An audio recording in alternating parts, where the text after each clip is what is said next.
বাড়ি খাচ্ছে, একটা লোকের অর্ধেক কেটে যাচ্ছে অ্যান্ড দেন আরেকটা লোকের অংশ মানে লঞ্চের ঘষার কারণে মানুষের শরীরের নাড়িভুড়ি বের হয়ে যাচ্ছে, পানিতে পড়ে যাচ্ছে। আসসালামু আলাইকুম।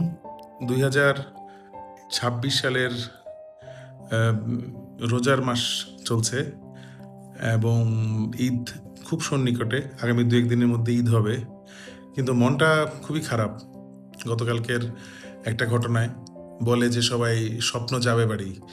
এবার মনে হয় স্বপ্ন সবার বাড়ি যেতে পারছে না। প্রতি বছরই বিভিন্নভাবে আমরা ঈদের আগে দিয়ে বিভিন্ন ধরনের দুর্ঘটনা হয়।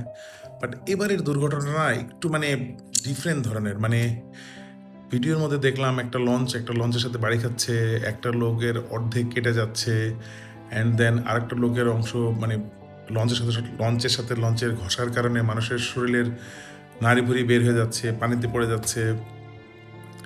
এগুলো দেখে না মনটা খুব বিক্ষিপ্ত। আসলে ঈদ আনন্দের ব্যাপার। সবাই বাড়ি যায় সবার সাথে ঈদ করে। বাট সবাই যদি একটু মানে নিজেরটা চিন্তা করে, মানে একটু যদি ভালোভাবে থাকে, একটু যদি মানে সতর্ক থাকে, তাহলে মনে হয় এই ধরনের দুর্ঘটনা থেকে বাঁচা যায়। আমরা ঈদ করব, আনন্দ করব, বাট এই ধরনের কষ্ট, দুঃখর ব্যাপারগুলো যখন ঘটে যায় না, তখন আর কিছুই ভাল লাগতে থাকে না। এ ধরনের ভিডিও নরমালি আমি করি না, বাট এই ভিডিওটা করার উদ্দেশ্য হচ্ছে সবাই যেন সতর্ক থাকেন, একটু সতর্কভাবে বাড়ি যান, সুস্থভাবে ফেরত আসেন। ফ্যামিলি, আত্মীয়স্বজন, বন্ধুবান্ধব ভেরি ইম্পর্টেন্ট।